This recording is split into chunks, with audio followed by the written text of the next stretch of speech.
si ella no hubiese compuesto esa obra, probablemente las últimas composiciones tampoco existirían.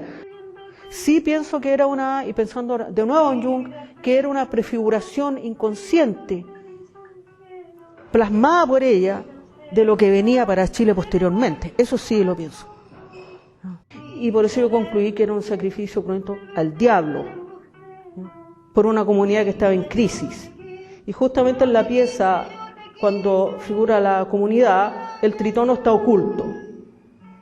Y ocurre que al examinar la partitura que se escribió a partir de la versión de Miguel Letelier, que era lo que se puede ver, el tritono es usado por Violeta Parra en forma sistemática en esa pieza. Hoy, más que nunca, se piensa el baile alcanza su sentido, pues tenemos con nosotros a una pensadora, a una filósofa, Lucio Porto, y la tenemos en Paine.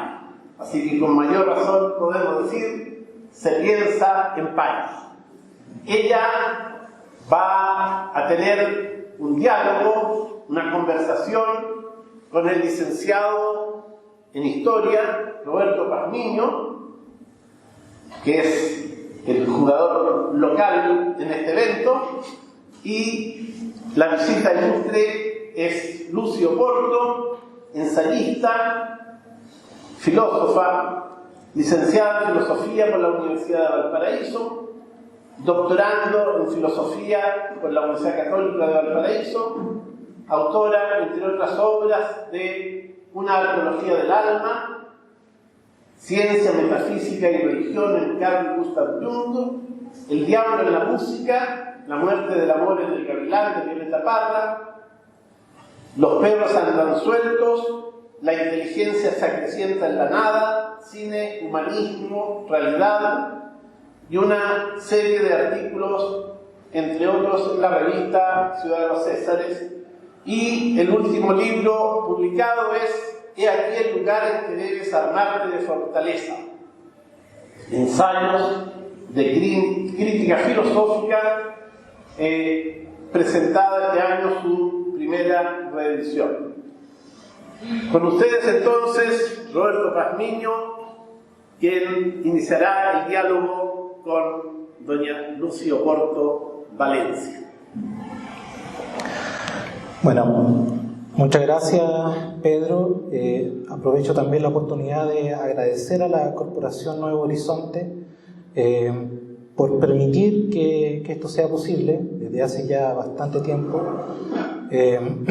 Una labor tremendamente fundamental, no solo para la localidad de Paine, sino que también para todos aquellos oyentes que estén deseosos de acercarse a temas que probablemente en los grandes medios de comunicación o incluso en el mundo académico no suelen ser abordados o tratados, ¿no? Y muy a título personal, yo creo que también debo agradecer a Lucio Porto aquí presente por incitarme de alguna manera a conversar con ella, por lo menos a tratar de plantear ciertos temas a partir de los cuales ella va a ir desarrollando lo que han sido probablemente algunos de los tópicos más importantes a lo largo de su obra.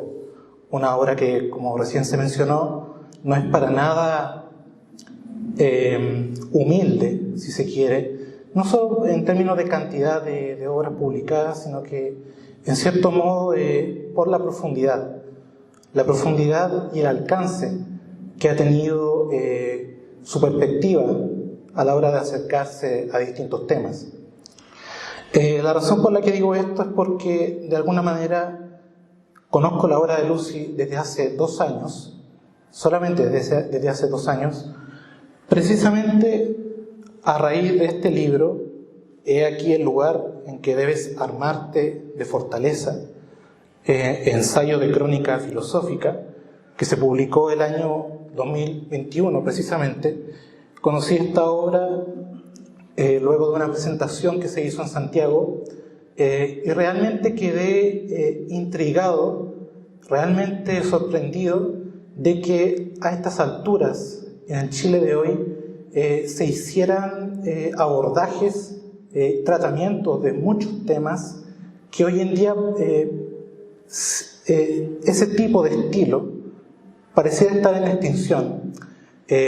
Miguel Orellana Venado, que por lo demás es un autor caro a Lucio Porto, ella después podría decirnos por qué, nos ha dicho que Lucio Porto pertenece a esa playa de pensadores y escritores chilenos que hoy en día prácticamente podrían estar en peligro de extinción. O sea, a esa es como la gravedad del asunto, si queremos hablar de gravedad.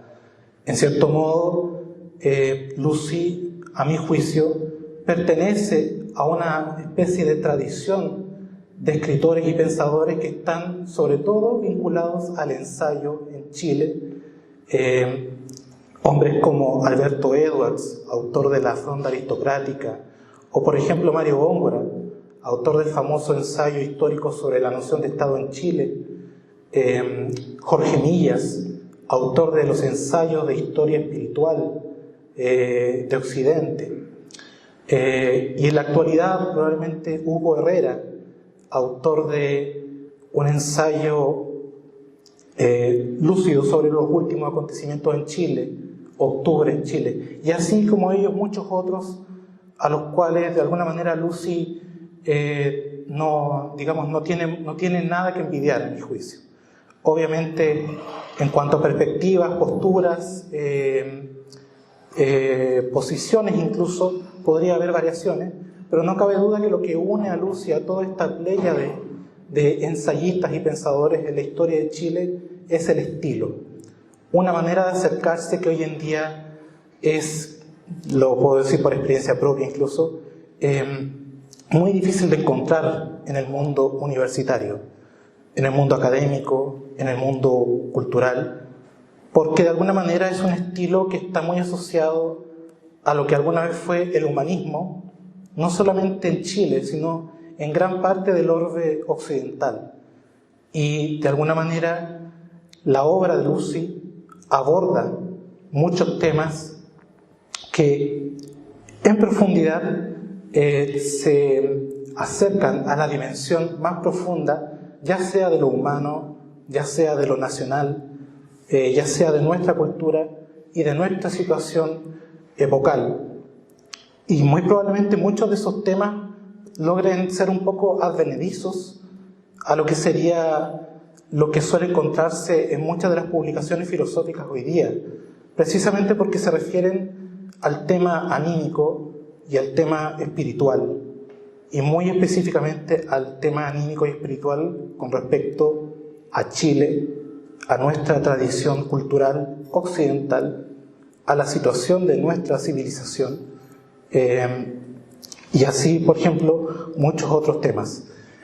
El Gavilán de Violeta Parra, el trabajo que dedica Lucy a esta obra inconclusa de Violeta Parra y por lo demás bastante enigmática para muchos al día de hoy, también aborda muchos de esos tópicos.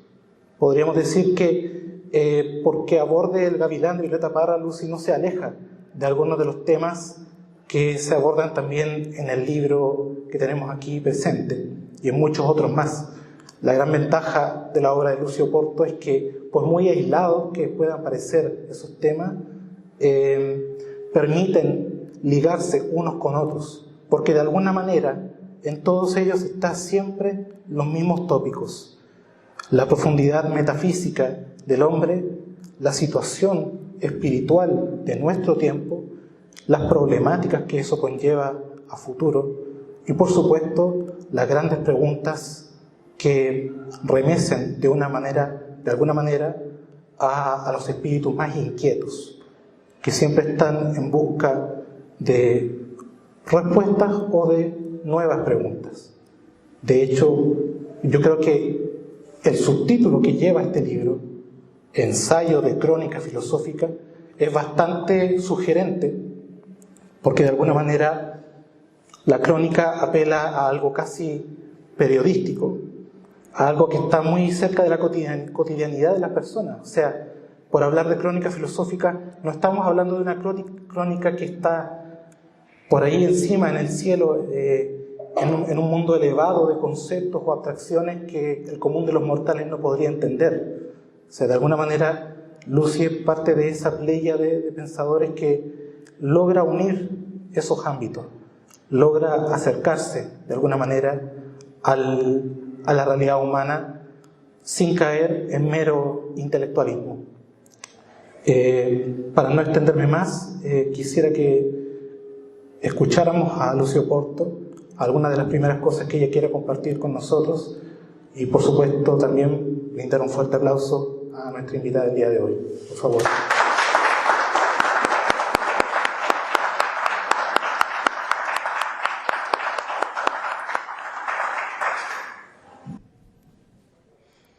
Buenas tardes. Muy agradecida a los organizadores de esta actividad y a Roberto Pazmiño por haber aceptado esta invitación para que juntos saquemos adelante esta conversación que en principio gira en torno a la obra maestra de Violeta Parra, El Gavilán, pero que tiene derivas hacia otros asuntos, como bien ha señalado Roberto. Entonces, yo lo que quisiera compartir con ustedes en esta ocasión son algunos extractos de 3 trabajos en que he incluido obras sobre el gavilán. Entonces, comienzo con un extracto que describe la pieza. Está incluido en un ensayo acerca del gavilán, que en parte sintetiza el libro, el ensayo más extenso que yo escribí, es el Diablo en la música, la muerte del amor en el gavilán de Violeta Parra. Este es un trabajo un poco más breve, más sintético, y lo incluí en aquí el lugar en que debes armarte de fortaleza, ensayos de crónica filosófica, que se publicó en 2021. Que incluye también además otros elementos que no están en ese libro inicial en todo caso, pero de aquí yo solo voy a leer algunos extractos, primero algunos para situar la obra. Ese trabajo se llama Lo ominoso, lo siniestro, la maldad irredenta, Chile y el gavilán de Violeta Parra. El gavilán de Violeta Parra para voz y guitarra es la composición más diferenciada dentro del corpus de su obra musical. Compuesta a fines de la década de 1950, sin datación precisa, fue concebida originalmente para ballet, orquesta sinfónica, voces, guitarras, arpas, tambores y trutrucas.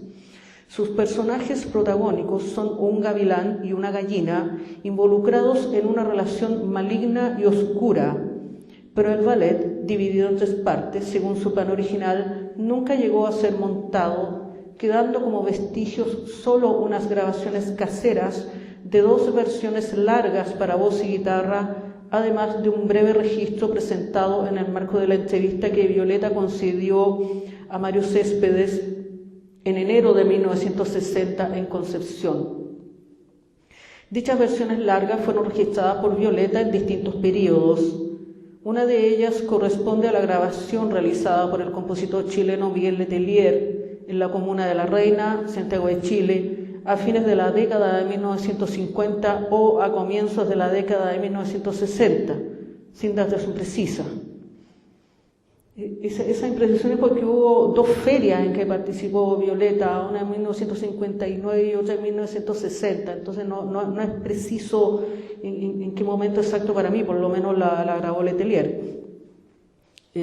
Mientras que la otra corresponde a la realizada en París en marzo de 1964 por el músico argentino Héctor Miranda, fundador del conjunto argentino-chileno de música andina Calchaquis. El registro de Miranda, conocido como versión París, fue editado póstumamente en 1975 por el sello francés Les Chants du Monde, que incluyó la pieza en el disco Violeta Parra, presente, ausente, Cantos de Chile. Lo pueden encontrar en YouTube antes de que la Fundación Violeta Parra decida sacarlo. En Chile fue incluida en los cassettes Violeta Ausente y Violeta Parra editados por el sello Alerce. El primero en 1980, el segundo sin fecha, mientras que el registro de Letelier fue recién editado en 1999, también por dicho sello, en el disco Canciones Reencontradas en París. En 2001 apareció publicada su transcripción a partitura por el guitarrista Mauricio Valdebenito. Además, según una entrevista ofrecida por Margot Loyola a Agustín Ruiz Zamora en 2007, existe otra versión del Gavilán hasta ahora inédita que Violeta realizó para que ella la interpretara.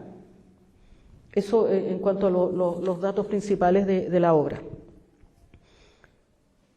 Ahora voy a señalar simplemente mis argumentos de por qué yo considero que esta es la obra maestra de Violeta Parra. El Gavilán es la obra maestra de Violeta Parra globalmente considerada. Es una composición excepcional, única, acerca del problema del mal. Esta muestra una correspondencia entre forma, contenido y significado de ambos que determina la integridad de la obra en términos morales y estéticos y constituye algo así como su alma. Ningún elemento aparece puesto al azar. La poesía y la música tienen el mismo peso en cuanto a su significación, potenciándose como una unidad en movimiento. Un ejemplo de lo anterior es el rasgueo final, llamado rasgueo homicida. Así fue como lo designé yo.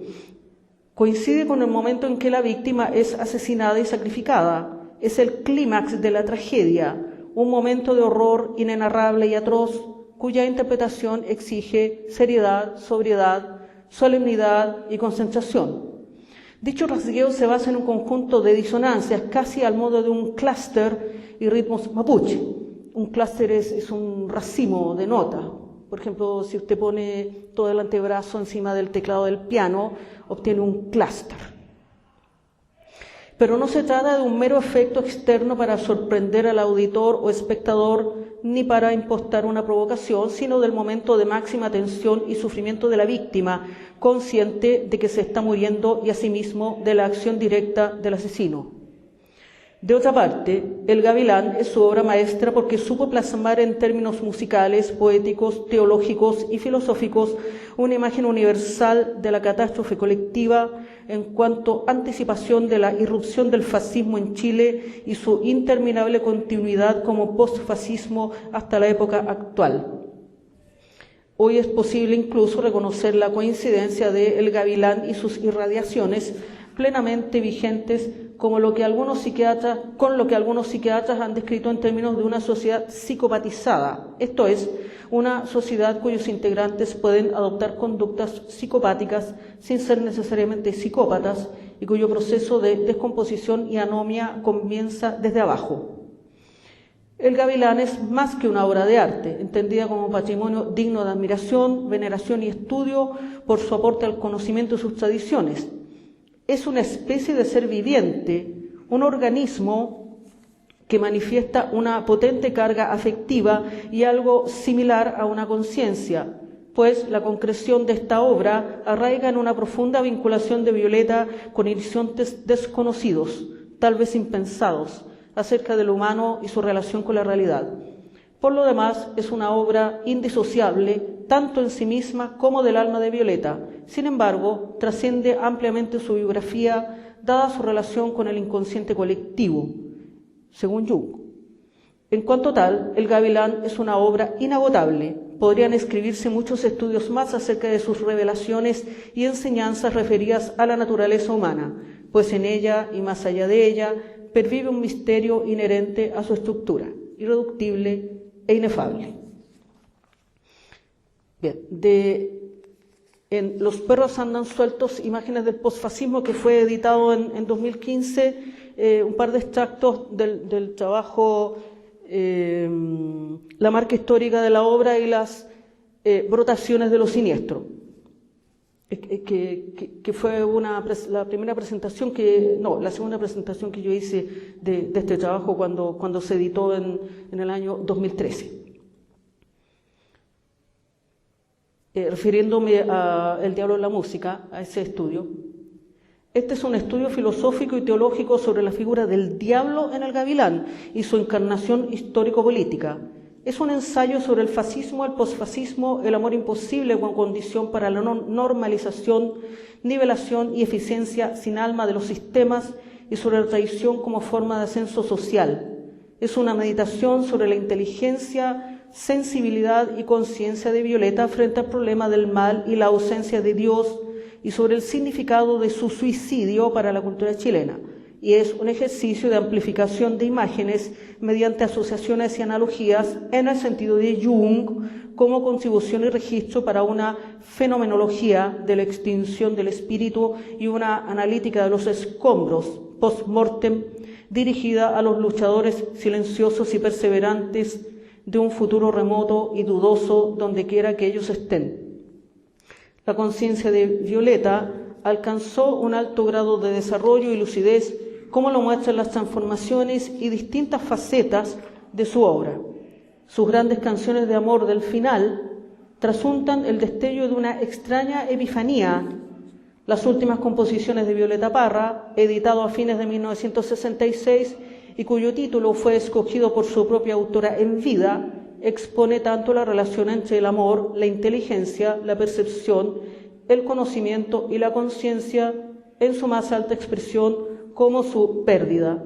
Sin esa disposición y modo de entender el amor, el gavilán jamás habría llegado a ser un testimonio del alma ni a adquirir una forma constituida y enraizada desde dentro. La composición para canto y guitarra del gavilán es el único vestigio de su plan original como ballet, el cual nunca llegó a ser montado. Sus versiones grabadas constituyen el único puente que Violeta dejó abierto al futuro en vistas a una realización y despliegue de fuerzas que no pudieron ser liberadas en aquella época, cuando se compuso, ¿no? Es posible que, conscientemente o no, Violeta haya pensado la puesta en escena del gavilán, el ballet completo, ¿no?, conforme a su plan original, como un rito de exorcismo en amplio sentido al modo de las ceremonias de sanación de los machis, pues esta es una obra acerca del mal y no una extensión del mal. Tal vez su concepción ritual como ballet haya buscado hacer consciente la herida de muerte en todas sus ramificaciones, visibles e invisibles, a través del sonido, el ritmo y el movimiento, con el fin de exorcizar el mal enconado de Chile para una ampliación de la conciencia desde el devenir interior y la liberación de fuerzas olvidadas antes de la catástrofe. Y para terminar, un extracto de la primera obra, El diablo en la música, la muerte del amor en el gavilán, de Violeta Parra, que tiene 2 ediciones, la primera por Ediciones Altazor, Viña del Mar, 2008, y la segunda, revisada, por Editorial Usach en 2013. Entonces, en el prólogo a la segunda edición, que se llama El exorcismo inconcluso de Violeta, El gavilán de Violeta Parra, pieza para voz y guitarra, compuesta a fines de la década de 1950 y concluida en 1964, es decir, las piezas que quedaron, ¿no? Es una obra inclasificable e insondable.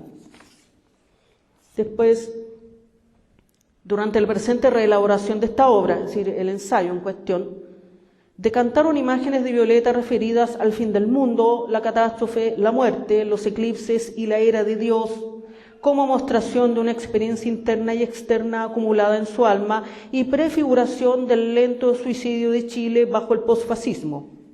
Al final de La ruta antigua de los hombres perversos, de René Girard, este autor comenta el relato de Emaús, de Lucas 24, versículos 13 al 35, en que unos discípulos hablan acerca de la pérdida de la esperanza tras la pasión, que el propio Lucas considera obra de Satanás, mientras abandonan Jerusalén. Entonces, Girard afirma lo siguiente: me parece dirigido hacia el trabajo del texto. No olvida la recompensa por ese trabajo, la que el intérprete recibe cuando por fin brilla la luz, luz en cierto sentido fría e implacable, racional y al mismo tiempo todo lo contrario, inaceptable para el mundo, luz de locura, casi demente, puesto que fortalece intensamente las esperanzas que parecían más absurdas en nuestros días, incluso más culpables. No sugerirá esta luz que nuestros verdaderos deseos serán todos simultáneamente colmados. Hasta ahí la cita de René Girard. Si bien Girard relaciona dicho relato con la interpretación que él acota a los textos, esta se extiende mucho más allá, tanto a la música, que es un arte del tiempo y el movimiento, como a las imágenes inanimadas más próximas al inconsciente, anteriores al lenguaje. Por lo tanto, sus expresiones también pueden ser entendidas en este amplio sentido, en medio de la oscuridad de la superficie sin alma, que hoy domina como farsa social y trivialización mercantil del legado de Violeta. Muchas gracias. Bueno, a partir de estos extractos creo que podemos, iniciar conversando un poco sobre la figura del diablo en el Gavilán, tal y como tú lo interpretas, y si no me equivoco, en base también a los trabajos del psiquiatra suizo Carl Jung, que tiene una presencia constante en la obra de Lucio Porto, sobre todo por la importancia de los arquetipos y la importancia del inconsciente colectivo. Y quisiera referirme un poco al diablo en esta ocasión porque, nuevamente, volviendo a este libro, he aquí el lugar en que debes armarte de fortaleza. Sería interesante explicar por qué de partida ese ensayo sobre lo ominoso en Violeta Parra está presente en este libro, el título de este libro y la figura del diablo, que tiene que ver sobre todo con la Divina Comedia de Dante Alighieri, ese famoso canto épico, legendario del mundo medieval, y que creo yo que esa relación, quizá esa comparación entre la imagen del diablo en Dante y en Violeta, sería interesante que pudiéramos desarrollarla, Lucy, si fuera posible. Gracias, Roberto. Entonces, esa relación que estableces tú entre los dos elementos, voy a partir por el final, sobre el título de esta obra. He aquí el lugar en que debes armarte de fortaleza, es la sentencia que Virgilio dirige a Dante cuando llegan al último círculo del infierno. Canto 34 del infierno, donde están los traidores. Y están los traidores arquetípicos, ¿no? Judas, Cayo y Bruto. Los últimos dos son los asesinos de César, y Judas, que fue quien traiciona y entrega a Jesús. Entonces, eso tiene que ver con la situación global de Chile, por un lado, ¿no? Con estas traiciones sucesivas que se han dado en términos históricos y políticos, con lo que fue también lo que ha sido la postdictadura en Chile, que para mí siempre ha sido eso y no otra cosa, no precisamente desarrollo de la democracia. En fin, es una larga discusión, pero yo lo veo así, ¿no? Por un lado, está ese elemento. Le puse ese título a esta obra justamente porque reunía una serie de ensayos que fueron escritos entre 2015 y 2021, si no recuerdo mal ahora. Y uno de esos trabajos era esta síntesis que yo les comentaba, lo ominoso, lo siniestro, relacionado con el Gavilán de Violeta Parra. Ese trabajo es del año 2017, justamente cuando se celebró el centenario de Violeta, ¿no? Y hubo todo un despliegue a nivel del Estado por revalorizar su figura. Todo eso está muy bien, por supuesto, pero también ahí se dejaba ver los sesgos que tiene ese tipo de política, ¿no? muy cooptada por el mercado académico también, ¿no? Bueno, este trabajo estaba completamente fuera de eso. En fin. Y lo de la crónica filosófica que tú me preguntas es muy importante, pero como tú bien has señalado, ¿ya? justamente relaciona la filosofía, que siempre ha sido considerada una actividad abstracta. Hubo en un momento una concepción así de la filosofía, la filosofía como algo que está completamente desligado de la materia, del mundo sensible, que tiene un fundamento muy serio, por supuesto, la filosofía antigua, pero como ya sabemos, todo se degrada y se convierte en una horrible caricatura y termina en una gran disociación, ¿no? Pero esa es una manera de entender la filosofía que termina descomponiéndose, pero hay otras. Y otra era esta posible que yo propuse. Crónica justamente recoge el entendimiento quizás más sencillo que uno puede recoger del ámbito periodístico, ¿no? Como una narración de sucesos actuales o de actualidad, por un lado, que es lo que hacen propiamente las personas que ejercen el oficio periodístico, que no es nada fácil de hacer, porque ellos lo tienen que realizar en forma inmediata, casi a la par con los acontecimientos. Y por otro lado, la noción más amplia de sucesión de acontecimientos, ¿no? O sea, la distinción más básica que uno puede encontrar en el diccionario de la RAE. Entonces, ¿cuál era el punto? En el trabajo sobre el gavilán, recuerdo que ahí empecé yo, no sé si antes, ahora no lo recuerdo ahora, yo siempre tenía presente un cierto sentido histórico, si se quiere, ¿no? De saber que esto, sí, yo estoy escribiendo este ensayo sobre el gavilán, pero también yo lo escribo ahora y está escrito ahora por algo que tiene que ver con esta época, por un lado, y por otro, en algunos lugares yo dejaba ciertos relatos o ciertas noticias de otras épocas. Por ejemplo, en una nota de ese libro, ya que el Diablo de la Música trataba sobre la violencia y sobre un sacrificio cruento, por ejemplo, el sacrificio terrible de este niño mapuche en 1960, realizado para aplacar las iras, ¿no?, de las fuerzas que provocaron el terrible cataclismo de ese año. Hay un relato de Sonia Montesino sobre ese que a mí me parece más serio. Yo no conozco otro, por lo menos. ¿Tú lo has visto? No, lo ignoro, pero tengo entendido que ese hecho fue bastante polémico en realidad. Obviamente polémico para todo el ámbito moral del país. ¿Se escucha? Sí. Disculpen.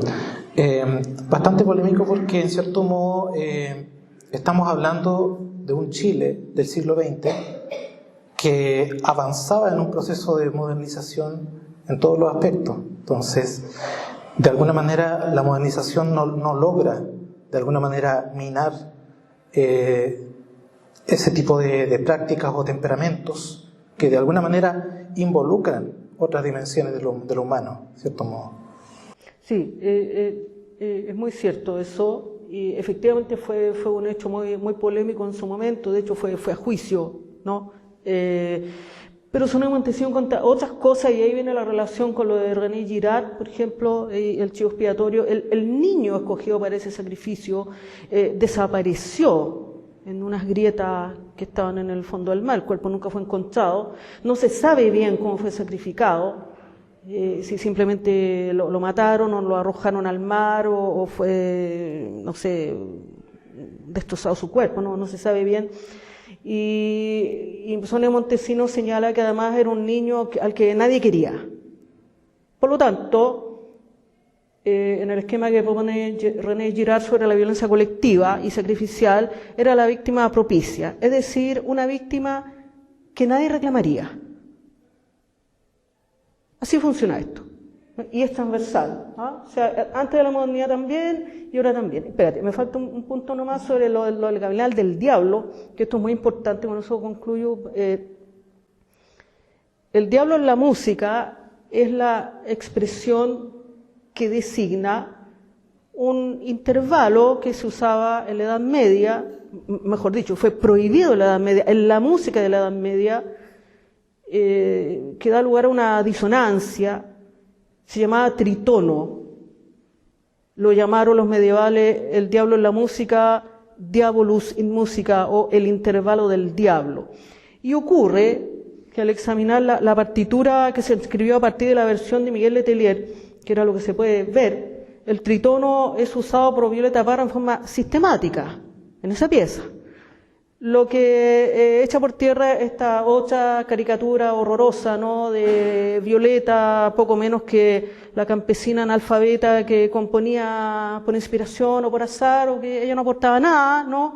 Yo supongo que eso lo estudió, alguien se lo enseñó, lo investigó por su cuenta, porque es bien impresionante ver cómo está en lugares bien precisos, y todos tienen que ver con la violencia extrema en la pieza. Si se analiza la pieza, está, por ejemplo, el rasgueo final, está en los lamentos de amor, al principio, ¿no? Mi vida, yo te quise, ¿no? Y siempre en lugares de muy terrible sufrimiento en esa pieza que describe un sacrificio cruento. Y por eso yo concluí que era un sacrificio cruento al diablo, ¿no?, por una comunidad que estaba en crisis. Y justamente en la pieza, cuando figura la comunidad, el tritono está oculto. Está dentro de otras notas, y la versión de Quilapayún, por ejemplo, emite esa sección a coro. Eso es bien notable, ¿eh? Aunque omite la parte final, sí, la del rasgueo. Pero eso, o sea, lo del diablo tiene relación, está presente, ¿no? Además, el gavilán en la pieza tiene una evolución. Violeta primero dice el gavilán, sustantivo, pero después aparece como nombre propio.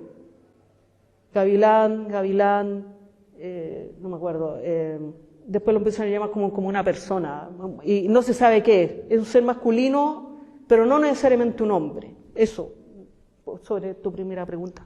Claro, me llama harto la atención que, a propósito de este episodio del niño mapuche que fue sacrificado en el momento del maremoto del 1960, Valdivia, de alguna manera tu interpretación del gavilán también gira un poco en torno a la misma idea, que el personaje, la niña o la mujer que canta en la canción al gavilán, en el momento en que es sacrificada, tú de alguna manera afirmas que también esta niña figura como una especie de chivo expiatorio, por lo tanto no va a ser echada de menos. A propósito de lo que dijiste de este niño que fue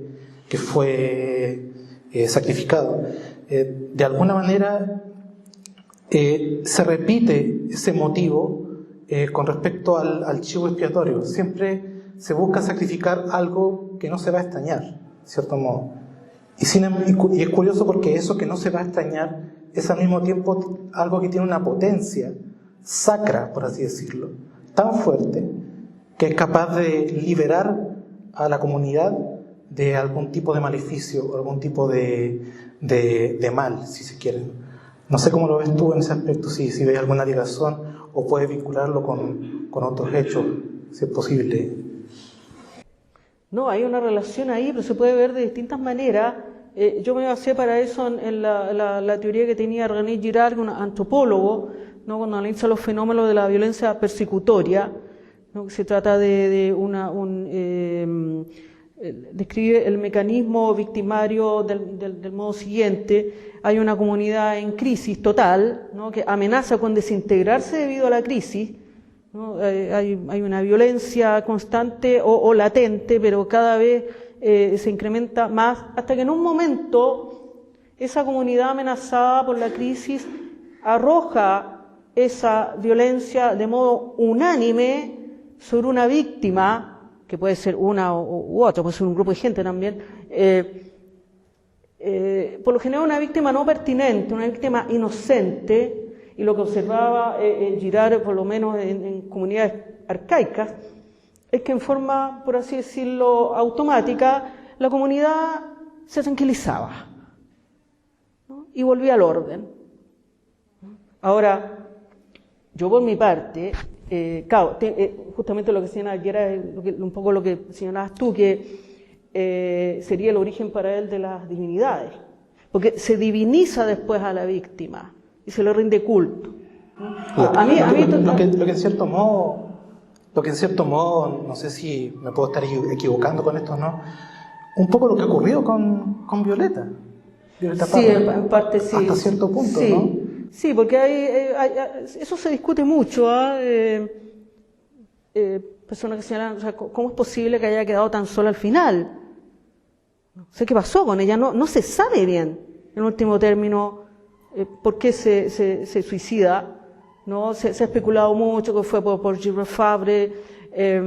Yo personalmente pienso que algo que incidió fue el fracaso en su proyecto de la carpa. En fin, pero hay un misterio ahí, y de hecho el Gavilán mismo es un misterio, ¿no? Es una obra que, bueno, como hablamos con Pedro, ¿no? que de alguna manera aparentemente irrumpe en la continuidad de la obra de Violeta, pero aparece así, puede aparecer así, pero en definitiva nada irrumpe, sino que se incuba primero. Y ella venía con un largo aprendizaje, había hecho su recopilación, había hablado con las machas, ahora ya hay documentación sobre eso.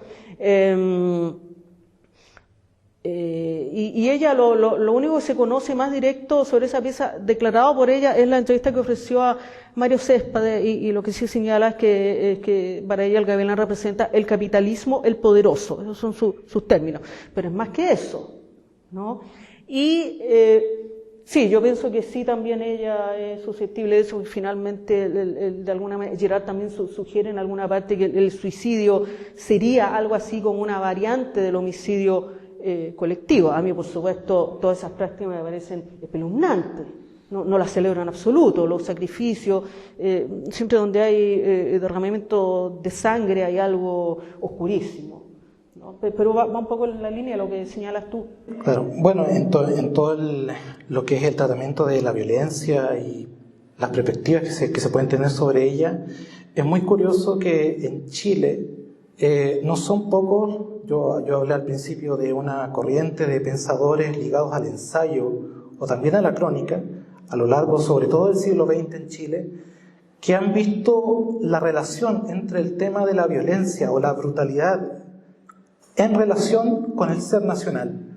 Entre ellos podríamos contar a Joaquín Edwards Bello, que hablaba del imbunche o el imbunchismo, casi como una especie de arquetipo anímico en Chile, presente en toda nuestra colectividad. O sea, este culto a lo feo, el culto a la fealdad, el culto a la destrucción y a la autodestrucción, la autodegradación, ¿no? Eso lo decía Joaquín Edwards Bello en alguna de sus crónicas, y es una idea que también retomaría, por supuesto, Armando Uribe, el gran Armando Uribe, fallecido en el año 2020, retoma esta idea y de alguna manera la vincula también a los hechos más recientes en Chile, digamos. Esa es la perspectiva que tenía él.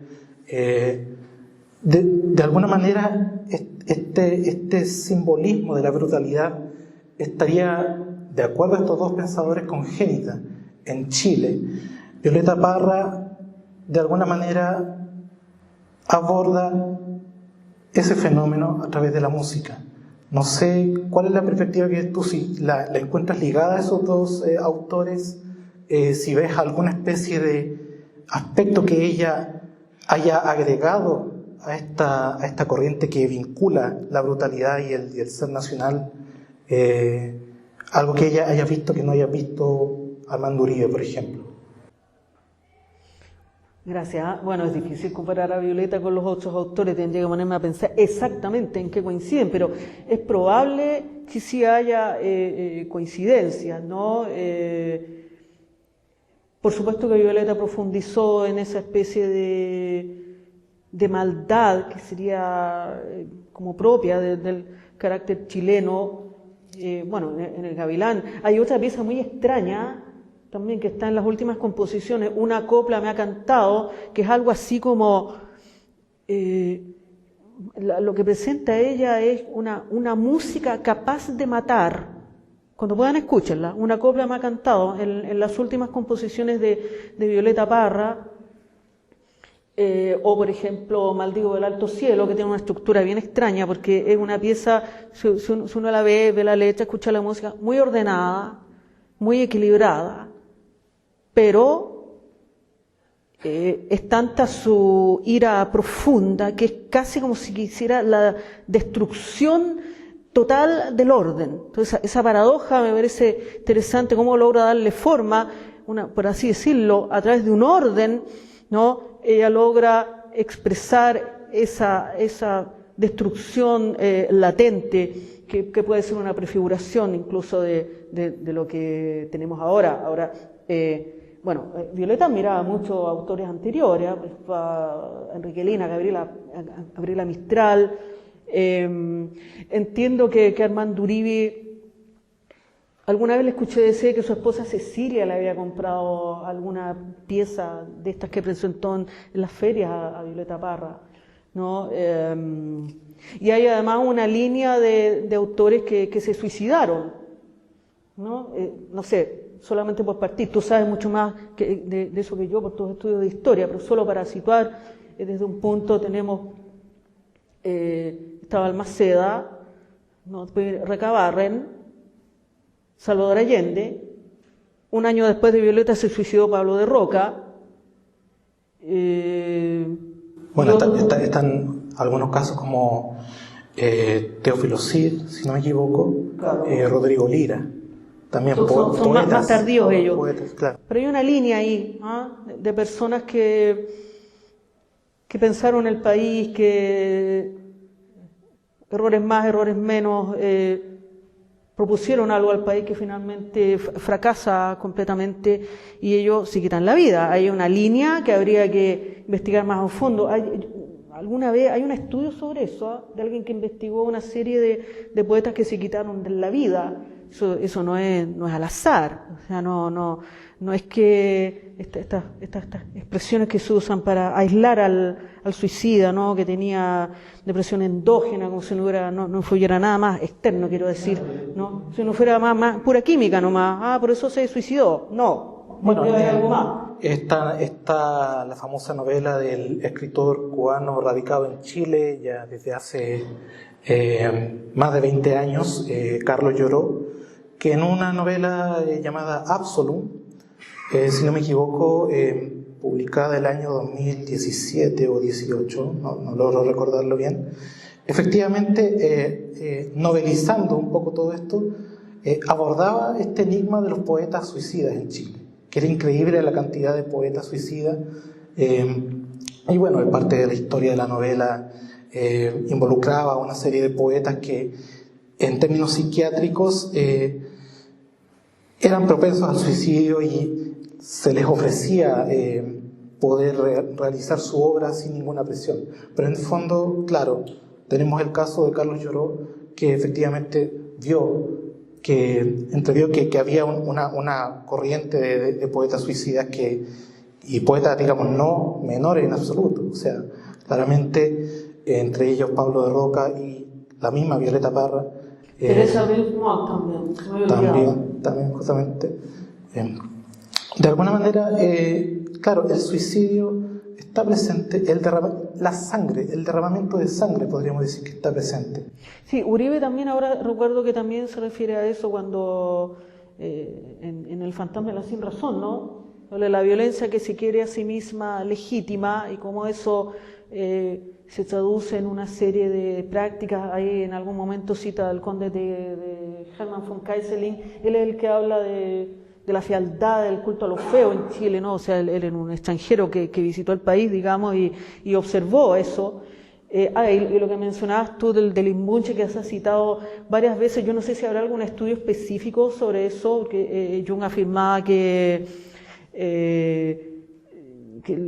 los análisis arquetípicos debían hacerse conforme a cada cultura. Por supuesto que puede haber coincidencias con otras culturas, porque los arquetipos son universales, pero se manifiestan de distinta manera. Por eso son imágenes arquetípicas distintas, pero los arquetipos serían los mismos, es una cuestión formal, ¿no? Pero los imbunches sería interesante, y seguramente otros mitos mapuche y probablemente mitos y leyendas en lengua indígena, no sé, eso habría que estar por estudiarse. Bueno, pero es probable que Violeta supiera más de algo, ¿ah?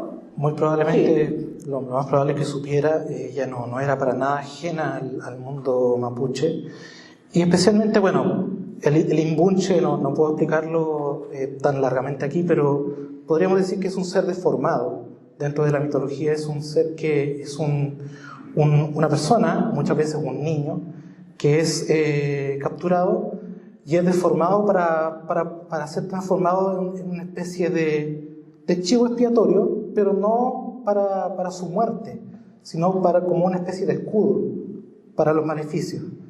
El Tim Bunche, si no me equivoco, si mal no recuerdo, trato de no engañar aquí a nadie, no es para su muerte, sino para dejarlo ahí como una especie de escudo, de receptor de los maleficios. Entonces, claro, lo que está ahí es la imagen de lo deformado, de la descomposición, de la fealdad, por así decirlo, más horrorosa, ¿no? Que es la que recogen justamente Joaquín Eduardo Bello y también el conde Hermann von Kaiserling, que veía en Chile una especie de estado anímico siempre descendente, de alguna manera, que tendíamos a una especie de derrumbe constante en Chile, que las cosas aquí no podían durar, en cierto modo, que todo lo bello de alguna manera terminaba derrumbándose, de una u otra forma, lo bello, lo alto, lo glorioso, muchas veces, ¿no? Él y también otro de los autores que he mencionado, de alguna manera siempre aludían al momento de hablar de Chile a ese hundimiento, a ese carácter abismal que tenía Chile, ya sea por su geografía o ya fuera por el temperamento de su gente, digamos. Esto lo decían en el siglo XX, recorriendo la geografía, recorriendo las provincias. Digamos, ese era el planteamiento principal. No sé digamos, qué es lo que podrías rescatar tú de ese culto, por así decirlo, al hundimiento, al descenso. Bueno, una interrogante para mí, muy interesante las referencias que tú presentas, son autores que yo no he estudiado, he escuchado, sí, sobre ellos, te he escuchado a ti, a otros amigos, recuerdo al profesor Fidel Sepúlveda, hablaba mucho del Imbunche, y me acuerdo que lo que más destacaba era que este ser estaba como completamente desconectado del exterior, ¿no? Parece que tenía todos sus orificios estaban sellados, ¿no? Entonces no tiene cómo relacionarse con el mundo, ¿no? Y por lo tanto, al no haber ninguna interacción con el mundo, bueno, también se disuelve a sí mismo, por así decirlo. Es algo pendiente, habría que estudiar mucho más a fondo esa imagen, sin duda que debe ser una imagen arquetípica que debe tener referencias en otros lugares, tal vez en otras partes del mundo, posiblemente, habría que investigarlo. Pero la cuestión del hundimiento también tiene relación con el arquetipo de la madre terrible, que yo he mencionado más de alguna ocasión, que en Jung en realidad tiene que ver... Sería uno de los arquetipos del psiquiatra Carl Gustav Jung, la madre, de cierto modo, ¿no? Claro, lo que pasa es que eso hay que distinguir dos cosas ahí, ¿eh? Por un lado está si los arquetipos sintetizan la experiencia psíquica de la humanidad en su conjunto, ¿no? Esa decantación de experiencia heredada de siglos y siglos y siglos, que sigue ahí, latente de alguna manera. Entre esa experiencia está la figura de la madre, porque todos hemos tenido una madre, los animales también han tenido una madre, los seres vivos tienen una madre, pero además Jung pensaba que el inconsciente colectivo era una madre. ¿Por qué? Porque él piensa que la conciencia surgió tardíamente a partir de un estado de inconsciencia originario e indiferenciado, y que es un proceso histórico. Y esa diferenciación tan difícil de hacer siempre está amenazada porque el anhelo de volver a la madre persiste siempre, es muy poderoso.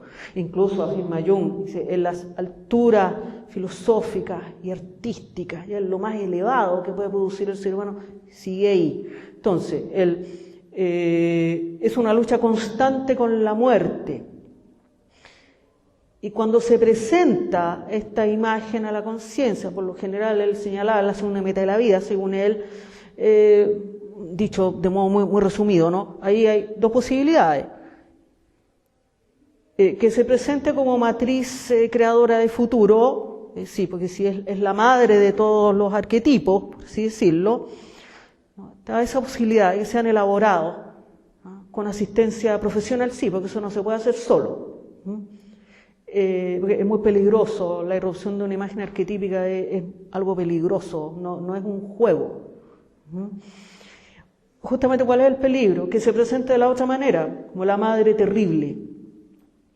¿Y eso qué es? La madre terrible devora todo, destruye todo, disuelve todo, hunde todo. Entonces todas estas imágenes de cavidades, abismos, cimas, con ese, ¿no? Se refieren a la madre, porque es una cavidad, ¿no? Que contiene la creación, en definitiva, contiene todo, ¿no? El inconsciente colectivo. Ahí arraiga la imaginación, que es la madre de todo. Todo viene de ahí, ¿no? Entonces, a mi parecer, el tema de la madre terrible sí está muy presente en todo esto que tú me has venido señalando. Son todos indicios de eso. Yo no sé cómo se puede resolver algo así. Por eso es tan importante el rescate de documentos antiguos en Chile, de estos mismos autores que tú señalas, otros autores del siglo XIX, porque la quiebra que hubo en Chile en 1973 no solo arrasó con la documentación de las izquierdas, además fue una destrucción cultural vasta, y estas tradiciones se sabe poco. Yo por lo menos no sabía nada. Transversal, podríamos decir. Claro, o sea, no, Jorge Milla, que escribió ensayo sobre derecho, ¿no? Es él, ¿no? Yo por lo menos lo que cité al principio son los ensayos sobre historia espiritual de Occidente, y también un ensayo que recoge la tesis de José Ortega y Gasset sobre la rebelión de las masas. Sí. Bueno, todos ellos son... y sobre la violencia, Sí. Las máscaras de la violencia. El famoso trabajo de Jorge Millán, escrito a finales de los años 60, si no me equivoco, en una época de bastante polarización, de bastante radicalización política en Chile. Sí, bueno, también es importante eso, el rescate de las obras de académicos de otras décadas en Chile. Por lo que se conoce ahora, lo que está en boga, lo que circula, bueno, el mercado académico y las tinieblas posmodernas, que parece que son grito y plata en todo el mundo ahora. Pero bueno, o sea, leamos a estos autores también, ¿no? Por eso es tan importante, por eso la destrucción de los documentos, de los monumentos, de la cultura en general es absolutamente nefasta, porque impide esas elaboraciones, ¿no? Con respecto, quisiera volver un poco al tema de la madre.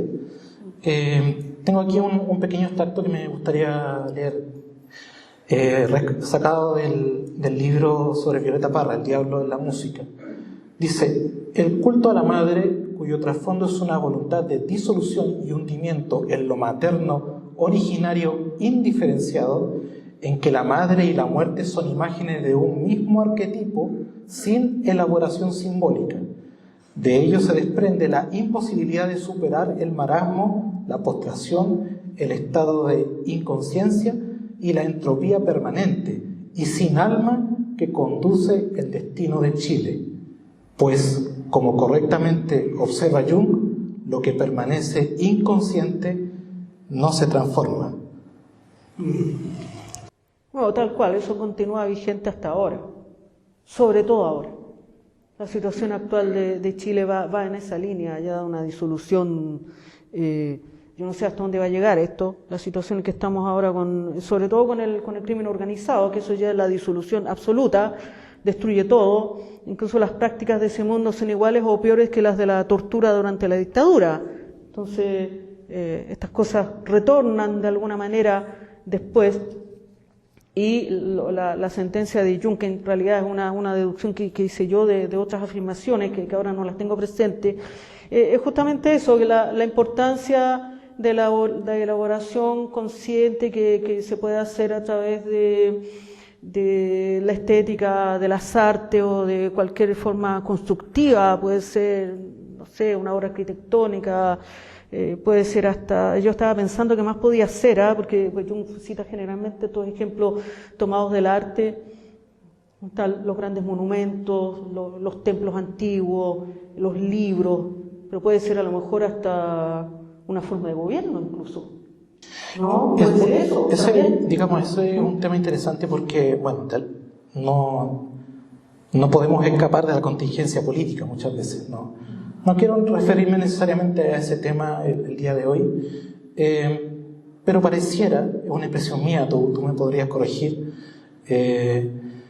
pareciera que la solución o quienes están llamados a darle un giro a esta condición que parece eterna en Chile, con respecto a la brutalidad, con respecto a la descomposición, pareciera que la tarea de darle un giro a todo esto no recae en un sector político particular o en un tipo de política. Pareciera que simplemente está en manos de quien haga consciente algunos de los abismos del ser nacional que hoy en día parecen tremendamente ocultos para todos, para políticos, para el mundo comunicacional, para el mundo académico, muchas veces. Una percepción que tengo, no sé si la comparte en este sentido. Sí. Más allá de toda la contingencia que yo sé que nos atrapa muchas veces, y como digo, no podemos escapar de ella, pero tengo esa impresión de alguna manera. Sí, estoy de acuerdo. Bueno, hace tiempo que tengo la impresión de que lo que se ha estado dando en estos años es un estado de inconsciencia generalizado. Se nota en la irracionalidad total de planteamientos que, por ejemplo, que vienen del mundo académico, que se supone que es el lugar, ¿no es cierto?, en que han estudiado, tienen posgrados en el extranjero, piensan, hay varios que tienen estudio de filosofía, donde se supone que uno aprende a argumentar y a examinar los conceptos, pero no. O sea, es cuestión de ver, solamente un ejemplo, ¿no?, los académicos que apoyaron el despliegue de violencia en Chile en estos años. Entonces, ahí yo empecé a pensar, no, aquí actúa otra cosa, aquí hay algo mucho más de fondo, que es lo que señalas tú, un estado de inconsciencia generalizado, y por eso es tan importante que se pueda recuperar la educación de alguna manera. Yo no sé cómo, la verdad, pero tendría que ser así, porque por supuesto que corresponde que se hagan muchos esfuerzos individuales, ¿no? O sea, parte por ahí, evidente. Pero tendría que haber algo mucho mayor, pienso yo, no lo sé, son preguntas abiertas para mí, dilemas también muy difíciles. Obviamente son preguntas abiertas, de alguna manera creo que ahí volvemos un poco a la noción de lo filosófico, a la que me refería un poco al principio, ¿no? Me recuerda un poco a lo que afirma el investigador y filósofo también Pierre Hadot, francés, cuya noción de la filosofía antigua, sobre todo la filosofía griega, es vista por él como un ejercicio espiritual, como un ejercicio destinado a trabajar el espíritu, de alguna manera, ¿no? De ahí la relación filosofía-espíritu aparece ya, digamos, desde muy temprano, solo que muchas veces en toda nuestra historia filosófica de civilización ese tema fue olvidado. Creo yo, la filosofía permite, entendida de esta forma, la filosofía como trabajo del espíritu, permite de alguna manera abrir puertas a todo tipo de estado de inconsciencia, en donde busca transformarse algo que parece determinar siempre una conducta o un carácter, un temperamento, ¿no? Sí, estoy de acuerdo. Ese periodo es de una gran riqueza espiritual. El estoicismo en particular estaba muy preocupado del tema del libre albedrío. Está la filosofía patrística, que pensó muy a fondo temas relacionados con la providencia, con la relación del ser humano con Dios. Bueno, Orígenes de Alejandría, que es el autor que yo estoy estudiando ahora, tuvo una aportación enorme con su exégesis alegórica, ¿no? Fue el más grande exégeta bíblico de la antigüedad y proporcionó a través de su interpretación de los misterios, señala él, ¿no? de las escrituras, un gran caudal de imágenes simbólicas también. Él también es parte de toda esta historia de un entendimiento de los símbolos como justamente, son lo que señalas tú, ¿no?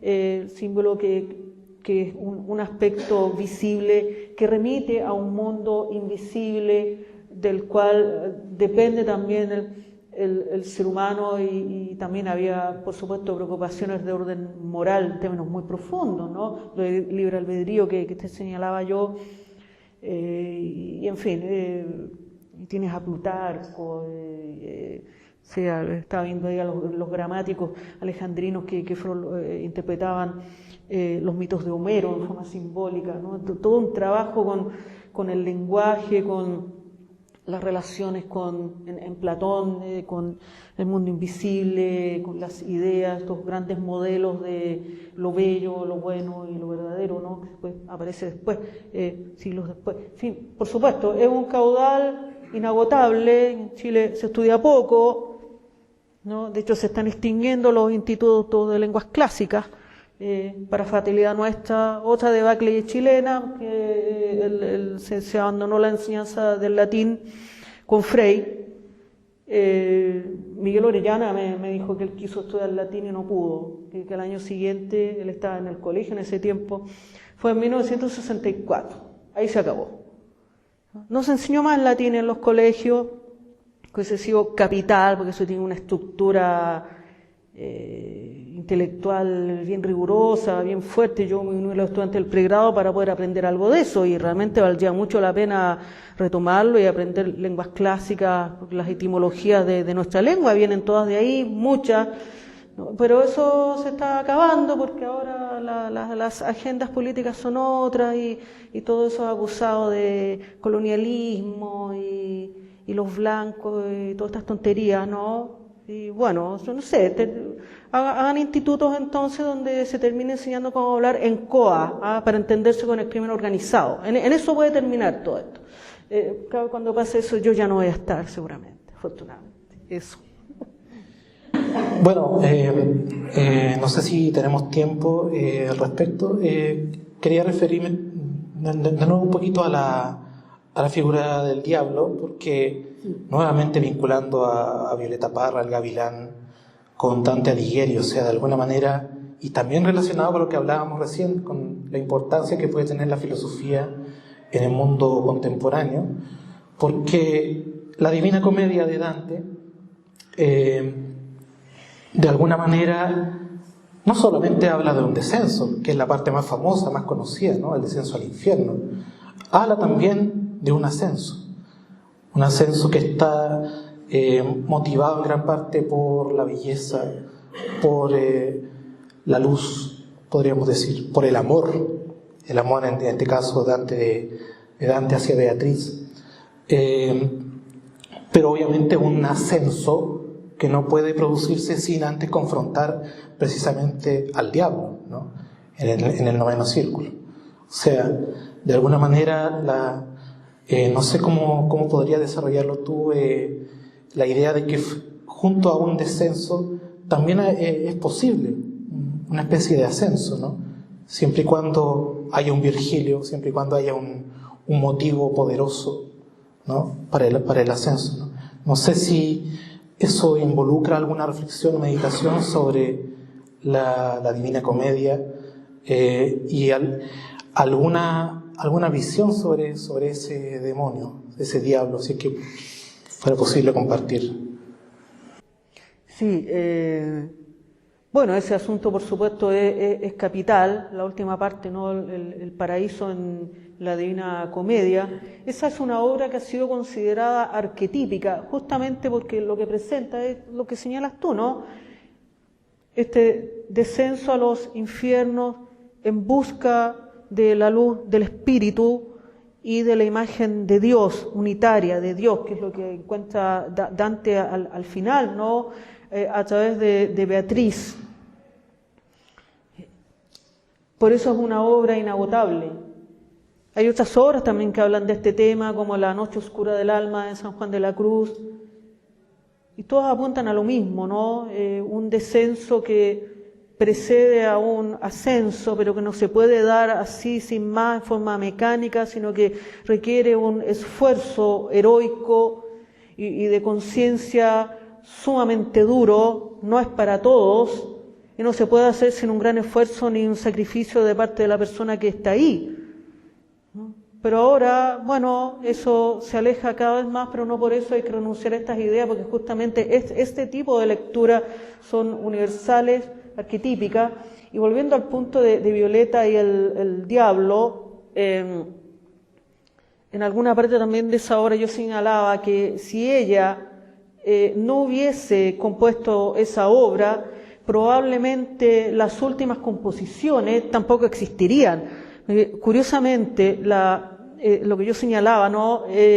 Hay allí en varias de las piezas de ese disco final, que lo preparó ella antes de morir, lo decidió ella, hay una especie de epifanía en Volver a los 17, por ejemplo, y por supuesto en Gracias a la Vida, que más allá de lo manoseada que ha sido la pieza, y las personas que preguntan, pero ¿por qué se suicidó Violeta si le daba gracias a la vida? Bueno, por lo mismo, porque ella tenía una alta concepción de la vida y probablemente, yo supongo que en un momento determinado ya no hay condiciones para esa vida, que ella quiere una vida elevada, ¿no? En el amor y la conciencia. Y si ustedes se fijan bien, si tienen oportunidad de escuchar atentamente, Gracias a la Vida, lo que ella agradece a la vida es justamente el desarrollo de su conciencia, que habla de la percepción, habla de una serie de distinciones que ella hace, ¿no? Y esa pieza es la despedida de Violeta. Y eso es lo que ella agradece por sobre todo, el proceso de su conciencia. Pero si no hubiese pasado por el Gavilán, eso no existiría. Y Volver a los 17 es como si hubiese tenido una especie de epifanía al final, ¿no? Algo pasó ahí, posiblemente en algún momento, y bueno, después de eso viene todo lo que ya sabemos. Y en fin, ¿qué más sobre la figura del diablo en Violeta? Espérate, quizás se me queda algo en el tintero que ahora no recuerdo.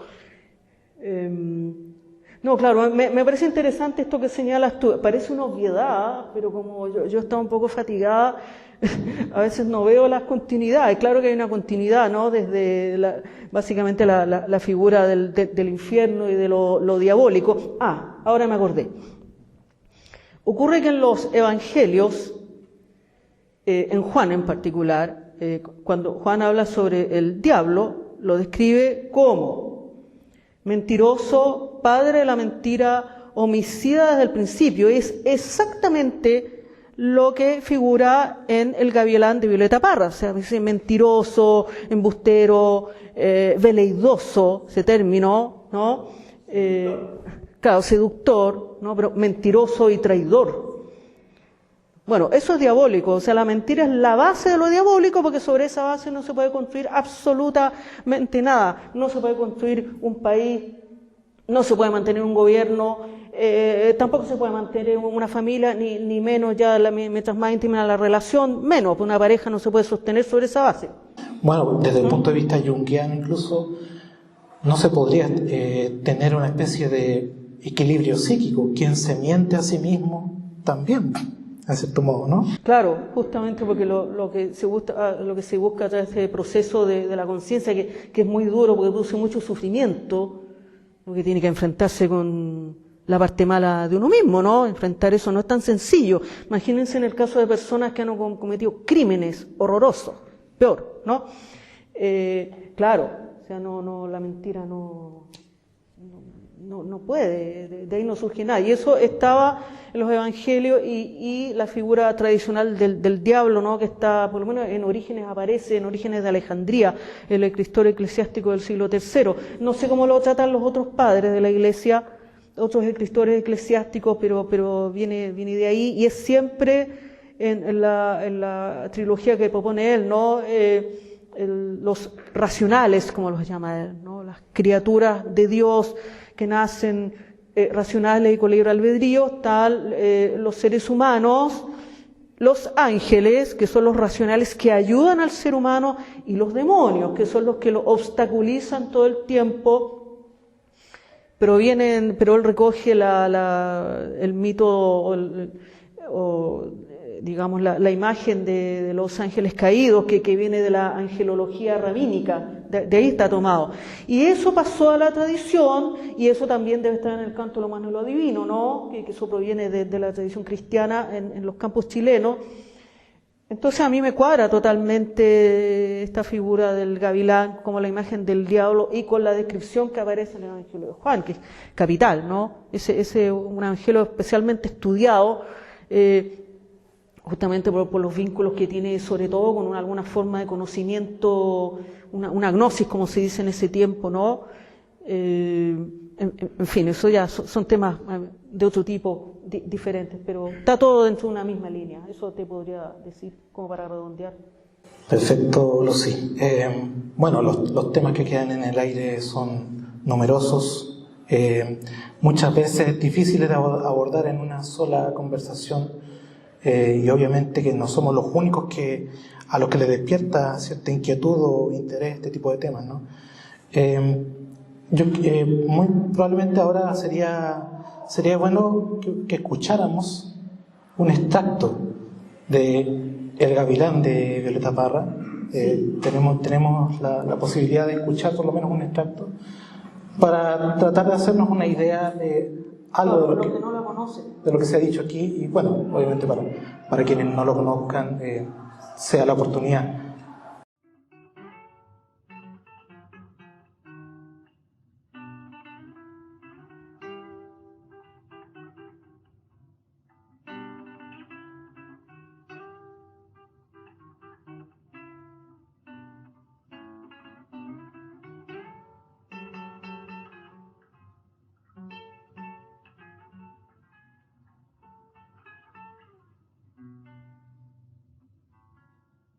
Mi vida, yo te quise venenoso.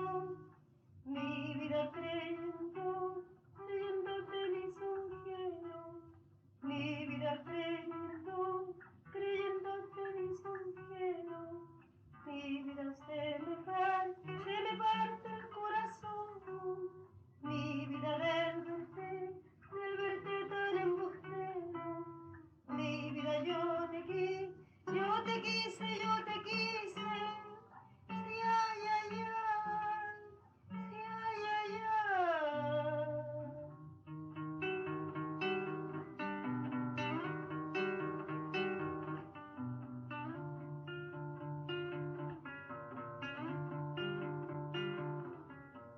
Mi vida, yo te quise.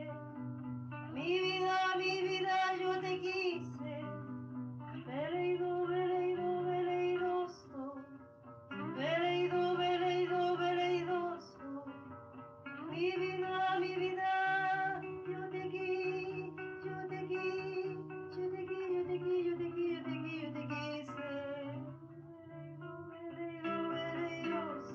Veleidoso, yo te quise.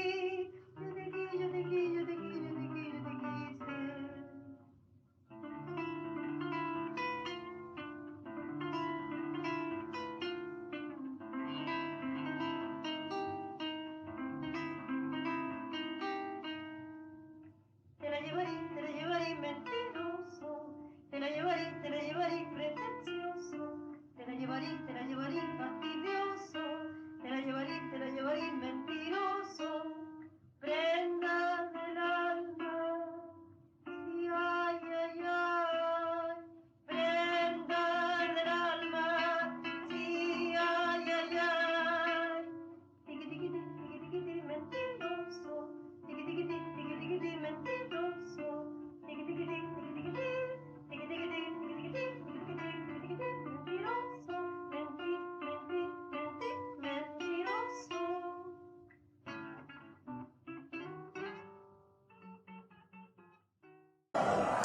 Gustosamente habríamos escuchado entera esta canción que despierta un cierto enigma en muchos aspectos, ¿no? Difícil hablar después de escucharla. Yo tengo que confesar que la escuché a propósito de esta conversación, de cierto modo, ¿no? Pero considero un regalo haberla escuchado, porque de alguna manera lo que dice Lucy, lo que aborda en su obra, realmente está, creo yo, a la altura del enigma, porque aquí no se resuelve nada, no se le pone un punto final. Yo creo que está a la altura del enigma que despierta la obra, sin duda alguna, y sobre todo siendo una obra inconclusa, o sea, hasta en eso está presente su enigma. Ni siquiera sabemos cómo habría sido su composición definitiva, ¿no? De por sí una obra abierta. No sé si quieres agregar algo final, Lucy. No, estoy de acuerdo con tu apreciación. Efectivamente, el enigma permanece abierto. Claro, al hacer estas proposiciones, mi interés es una aproximación a un conocimiento de esta obra, pero por supuesto que de ninguna manera es una conclusión acabada, como bien dices tú, porque la obra es inagotable. Se pueden hacer otros trabajos acerca de esta obra. Está pendiente, además, si alguien alguna vez pensara en proponer quizás el montaje del ballet como lo pensó Violeta, las dos versiones que se conocen de lo que quedó de ese plan original parecen estar concluidas, ¿eh? Porque la versión París que escuchamos en el extracto ahora y la versión que grabó Letelier son muy parecidas. Es la segunda, que es más tardía esta. Violeta cambió de lugar algunos de los versos del texto, comprimió algunos momentos de la pieza, pero es básicamente la misma. Al ver el plan que quedó de la obra que está en la entrevista que ofreció a Mario Céspedes, ahí uno puede hacer, parece una obra mucho más grande. Quizás esta era la parte principal, pero no compuso algo más ella después, y nunca llegó a ser montada en su vida. Yo no sé si quizás no había recursos para eso, no sé qué pudo haber pasado. Ella señalaba que había gente joven muy interesada en armar esta composición como ballet, pero eso no se realiza. Tal vez tuvieron que ver algo los viajes que ella hizo después. Pero estas piezas parecen ser una unidad cerrada, por eso yo decía que estaba concluida, pero evidentemente está la idea de que era una cosa mucho más grande, ¿no? Entonces, quizás podría haber algún coreógrafo que se interesara en proponer una versión que incluyera esta composición, por supuesto, quizás con otras piezas de Violeta afines a esto, una cosa así se podría hacer, pero tal como lo pensó ella, una orquesta con trutrucas, tambores y todas las cosas. Y yo pensaba que no podía ser un mega evento, no es ese tipo de obra. Parece ser para mí al menos, tiene una impronta ritual, y mantengo que una liturgia, ¿cierto? ¿Cómo? Una liturgia. Algo así. Yo pienso que finalmente que quizá lo es como un rito de exorcismo, en sentido amplio. Por eso tendría que hacerse en un campo, habría que hacerlo. Y no lo podría hacer cualquiera, tendrían que ser, pensando en los antiguos, ¿no? Las exigencias de los intérpretes de la obra, personas con un gran proceso interno de purificación, de conciencia, con una observancia permanente de sí mismo. En fin, eso es difícil de encontrar, pero es solo una hipótesis, ¿no? En fin, eso. Pero bueno, yo estoy muy agradecida de esta conversación contigo, me parece bastante iluminadora, y bueno, que me consideres como parte de los próceres que tú mencionabas, ¿no? Que para mí son una tarea pendiente para estudiarlos en el futuro. Así que gracias por todo. Un gusto para mí, Lucy, y también un gusto haber tenido la oportunidad de esta conversación. Así que se abre, creo yo, un momento para preguntas y respuestas, comentarios, cosas así.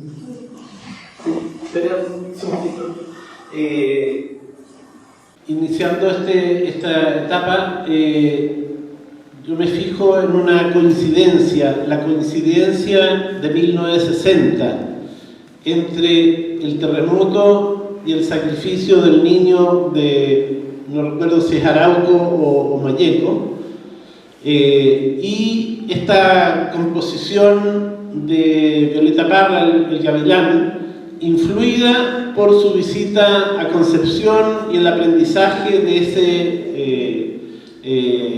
rasgueo lastimero, ¿no es cierto?, que explicaba Lucy. Y eso en relación a la riqueza de todo el simbolismo que trabaja Jung, y que en el caso este específico trabaja Lucy, y pensaba en relación a esa coincidencia, si ese sacrificio del niño pudiera tener que ver con ese sacrificio de la gallina por parte del gavilán, invirtiendo quizás la lectura arquetípica, ¿ya? El terremoto como una emanación de las profundidades de la tierra, leído por quienes hicieron el sacrificio del niño araucano, como un modo de aplacar las furias tectónicas, las furias diabólicas de la naturaleza, tan destructivas que fueron, con ese sacrificio de la gallina, y eso como un exorcismo, justamente. O sea, el gavilán sacrificando a la gallina para aplacar esa emanación de la madre terrible que es leída por algunos, ¿no es cierto?, habitantes de la zona como lo que hay que dominar, controlar, exorcizar. En algún momento Violeta se refirió al terremoto. Ella estaba en el sur cuando pasó esto, no sé si en Puerto Montt, sí, estaba ahí. Tiene que ser muy impresionante para ella. No recuerdo si escribió algo sobre eso, pero fue en 1960. Esta pieza ella empezó a componerla a fines de los años 50. Y ya hubo una primera versión que fue la que grabó Letelier, yo no sé si en 1959 o 1960, cuando ella ofreció la entrevista a Mario Céspedes, en enero de 1960 la pieza ya existía. Entonces, claro, también podría haber una relación sincronística, ese es el otro concepto que no expliqué en Jung, la sincronicidad como una coincidencia significativa entre dos acontecimientos sin nexo causal, que de alguna manera ella se adelantó quizás a eso, no lo sé. Ahora, lo que yo concluí al examinar la pieza es que el sacrificio fue hecho por la comunidad. La comunidad entrega a esa víctima no pertinente, que es una mujer de la que no se dice nada, si está acompañada, si tiene familia. Se le ofrece a este ser, Gavilán, ya como nombre propio, ¿no? Pero externamente a la pieza, yo pienso que Violeta, al presentar esto, realiza un exorcismo, si se quiere. Por eso yo señalaba que no es una obra que manifiesta el mal, sino acerca del mal. Así lo pensaba yo, y bueno, el gavilán y la gallina tiene más que ver con que el gavilán es un ave depredadora, ¿no? Y está en la familia de las águilas, ¿no? Que fue considerada, tú lo sabes bien por tus estudios históricos, ¿no? Era el emblema de los imperios, ¿no? Porque es el águila, el ave que vuela más alto, la que tiene la visión más más lejana, era un ave con una serie de cualidades admirables, pero es un ave depredadora que come carroña. No hay que olvidar eso, tiene las dos naturalezas. Los estudiosos de los símbolos señalan que el águila, justamente cuando aparece en sueños, por ejemplo, muestra la perversión del poder del espíritu, que es lo que terminan, bueno, ya lo hemos visto nosotros, porque las dictaduras terminan en eso. El poder parece que termina conduciendo casi siempre a eso. Eso te podría decir por ahora, que es para conversarlo más, por supuesto. Bueno, pensando en la noche oscura del alma, que en el fondo si la Violeta hizo esta obra en su noche oscura del alma, a lo mejor gatillada por el run run, qué sé yo, por un amor no correspondido y que se fue para abajo. Después crea Volver a los 17, que yo estoy pensando que crea Volver a los 17 porque están haciendo de nuevo, porque ella nació en el año 17 y no es porque esté volviendo a sus 17 años. Entonces es como, yo decía, chuta, la obra potente, así como... Pero además pienso en el arquetipo del tarot, o sea, de los enamorados, porque parte enamorada, que es el 6, y después se va al otro 6, que es el diablo. Entonces se salta del amor libre al amor brutal, carnal, digamos, y encadenado. Entonces pienso en esos arquetipos y también tiene una profundidad súper grande. Y yo no sé si la Violeta, bueno, la Violeta tuvo harto intento de suicidio, harto. Sí, tuvo más de uno por lo menos. Y se tomó varias pastillas en un momento, y en un momento que no la estaba mirando nadie, cuando se fue el cuidador, ahí cachó que donde estaba la escopeta, se la sacó y ahí se pegó el tunazo. Pero tenía muchos intentos suicidas.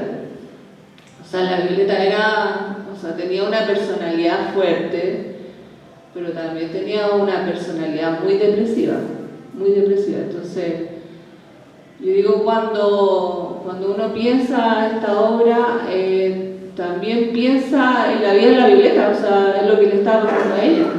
O sea, en ese momento echó como toda la carne a la parrilla y también pensando que es un acto, un machitún, cuando uno tiene un peuma, un sueño, ¿no es cierto?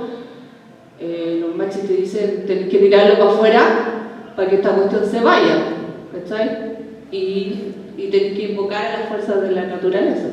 Yo así lo veo, no sé. Puede ser, esa es una hipótesis que yo tengo, ¿no? No sé si será así.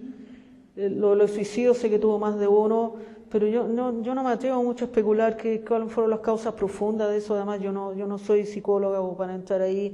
Se han dicho muchas cosas, además hay muchas leyendas que son infundadas. Ahora, sí apareció un texto en que se dio a conocer un extracto de la carta que dejó a Nicanor, en que ella afirma que ella no se mata por amor. No recuerdo ahora qué más señala. Hay un trabajo sobre eso que apareció, pero mucho después de que yo escribí este libro. Pero deben ser muchos los motivos, ¿no? Como lo señalas tú, que sea un momento de depresión, yo no lo sé.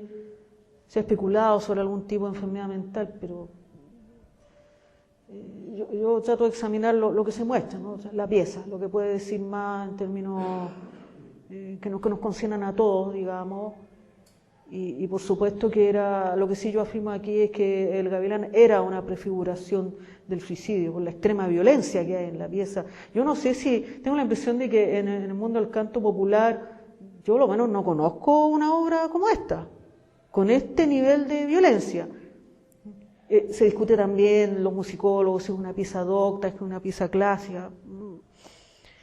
Para mí es parte del repertorio contemporáneo, y punto. Yo quisiera llevarla no al producto del pensamiento filosófico, sino que a la herramienta de reflexión. Usted estudió música antes de estudiar filosofía, entonces tengo dos preguntas en una. ¿De qué manera sus conocimientos, sus estudios de música influyeron en el análisis del Gavilán? Y finalmente, ¿de qué manera la música, vista por dentro, contribuye a la reflexión filosófica? Influyó en todo, ¿no? Es muy pertinente sus preguntas. La primera, bueno, sin estudio de música yo no hubiese podido pensar nada de esto, ni acceder a la partitura, ni examinarla hasta donde me dan mis capacidades analíticas, que no son tan grandes, ¿no? Yo no podría analizar un cuarteto de Beethoven, por ejemplo, ahí ya yo muero en el camino. Pero esta sí la revisé concienzudamente y me impresionó lo que encontré ahí, lo del tritono que les decía, ¿no? Que en los términos técnicos es un intervalo corresponde a una distancia entre una nota y otra, o entre dos alturas, como se dice en ese lenguaje, y es una disonancia, es una cuarta aumentada o una quinta disminuida, así se dice, y es disonante. Y en el Gavilán, además, no resuelve nunca, ni siquiera en el último acorde. Generalmente las disonancias de paso resuelven. En esto de las tensiones y resoluciones tiene que ver con el sistema tonal clásico, que es jerárquico, y cómo se aprecia. Cuando usted escucha, por ejemplo, supongamos una obra de Mozart, ¿no? Está en ese esquema. Usted la escucha atentamente, usted más o menos sabe hacia dónde va la pieza, ¿no? En un momento hay una gran tensión y descansa. Por ejemplo, en el último acorde hay un gran descanso ahí y las pausas que separan las secciones. Hay un descanso cuando se produce eso. La tensión resuelve. Bueno, en la música contemporánea esa direccionalidad desaparece. Escucha una pieza de Schoenberg, mucha gente la considera más bien plana, ¿no? Una disonancia que nunca descansa. Y en el Gavilán, que tiene de las dos fuentes, ¿no? O sea, sigue ese sistema antiguo, pero tiene este sonido, el tritono no resuelve nunca. No hay un descanso después. En el último acorde tiene el tritono, tiene otras disonancias y algunas otras notas que indican que hay un descanso. Pero usted lo escucha atentamente, sigue siendo igualmente disonante. Es como si nos dijera, continuará, como las cintas con final abierto, ¿no? Eso por una parte. Lo del tritono a mí me indica que, creo que lo mencioné hace un rato, que ella pensó muy a fondo esa composición, porque está en los lugares exactos. Está en el rasgueo, está en el tiqui-tiqui-ti, tiqui-tiqui-ti, está ahí. Está en el gabi, langa, que es ahí, que yo pienso que eso es como, me imagino, una comunidad que invoca al diablo. Y está en las partes donde lamenta el amor traicionado, está al principio también. Eso por un lado. Y segundo, ¿de qué sirve estudiar música? Bueno, eso yo lo puedo pensar ahora que ya soy mayor. Ayuda a desarrollar internamente una disciplina, una noción de orden en la estructura mental. Una composición es eso. Tiene un principio, un medio, un final, partes que se relacionan, tiene que haber un equilibrio en la composición, incluso en las obras contemporáneas. No es una masa amorfa e indiferenciada, que eso también se ha intentado, pero incluso eso tiene un orden. Y también las artes del movimiento en general, a mí también me interesó mucho el cine posteriormente, no para practicarlo, sino para poder observarlo. La danza, las artes del movimiento a mí me han otorgado una noción más cercana de ciertas energías en movimiento. Eso, y produce una estructura de la mente, analítica también. Por ejemplo, yo me demoro mucho en leer los libros, mucho. Yo pienso que es eso, porque es una herencia de la lectura de las partituras, donde importa todo, no se pueden resumir las partituras. Todo importa, incluso lo que no aparece, que hay partituras que tienen, en que hay ciertas indicaciones que no figuran. Por ejemplo, la digitación, los números de los dedos con que tienen que aparecer, que no se puede hacer de cualquier manera, que tiene que estar en función de la conducción de las voces, por ejemplo, para que no se corten las notas, los instrumentos armónicos como la guitarra. Entonces, pienso que eso da una capacidad analítica de otro orden. Eso es lo que supongo yo que me pasó a mí, ¿no? Eso, ¿no? Eso. Y si la Lola Hoffman tuviese que analizar ahora el gavilán, muchas veces diría que el gavilán sería como el patriarcado opresor y la gallina la parte femenina que quiere tratar de salir adelante, pero ¿qué profundidad le darías tú desde el punto de vista de la Lola al gavilán? Lola Hoffman, discípula de Carl Gustav Jung. Sí, bueno, a mí el autor me concedió el honor de presentar esa obra. Entonces, yo me estudié bien ese libro. Efectivamente, Lola Hoffman tuvo una gran cercanía con Jung, fue capital en su formación, pero pienso que ella tendía a una cierta unilateralidad respecto de la cuestión del patriarcado. A mí me pareció un tanto excesivo en ese tiempo.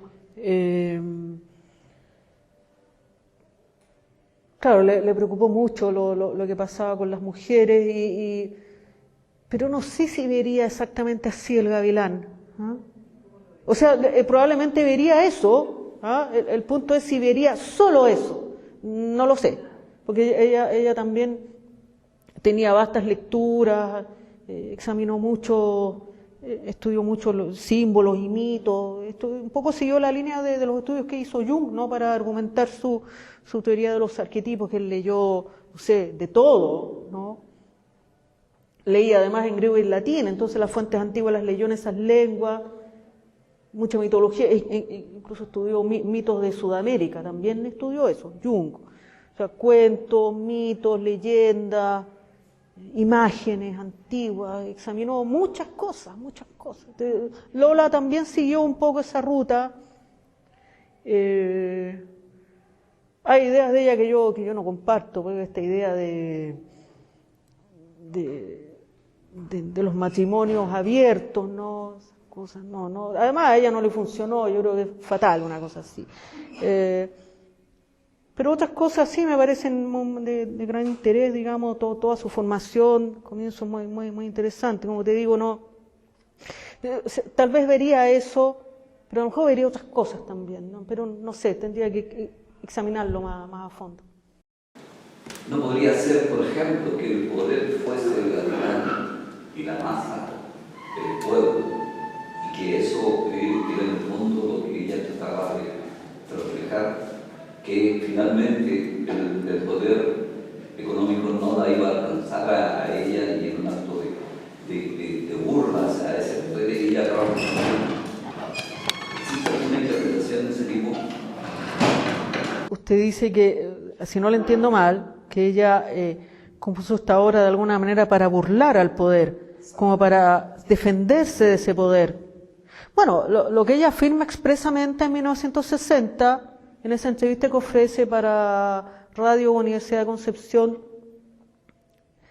es que representa el capitalismo, el poderoso. Esos son los términos que usa ella, y que la gallina representa el personaje desvalido, desmedrado, que siempre pierde, una cosa así.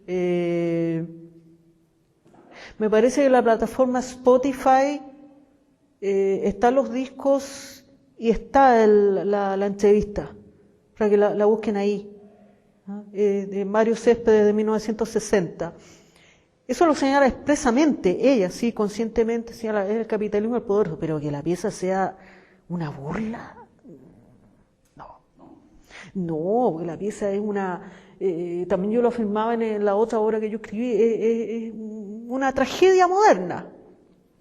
Leí a propósito de eso que generalmente las tragedias tradicionales siempre actuaban dioses o personas de la realeza, ¿no? Pero está la obra esta célebre que fue llevada al cine y está también como ópera, Wozzeck, de Georg Büchner, Está el Wozzeck de Alban Berg, la composición musical. Y un crítico que leí en esa época señalaba que fue la primera tragedia donde intervenía gente pobre. Entonces yo, pensando en eso, pensaba que el Gavilán también era una tragedia. También actuaba gente común y corriente, seguramente del campo, sabemos, ¿no?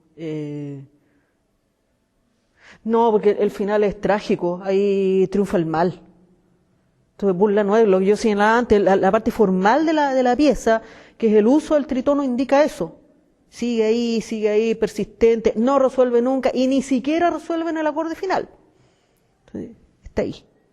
Sí pienso que era y pensando de nuevo en Jung, que era una prefiguración inconsciente, plasmada por ella, de lo que venía para Chile posteriormente. Eso sí lo pienso. El avance del fascismo en Chile, con la dictadura. Eso podría señalar. Bien, yo creo que ya damos por terminada esta conversación. Quiero agradecer.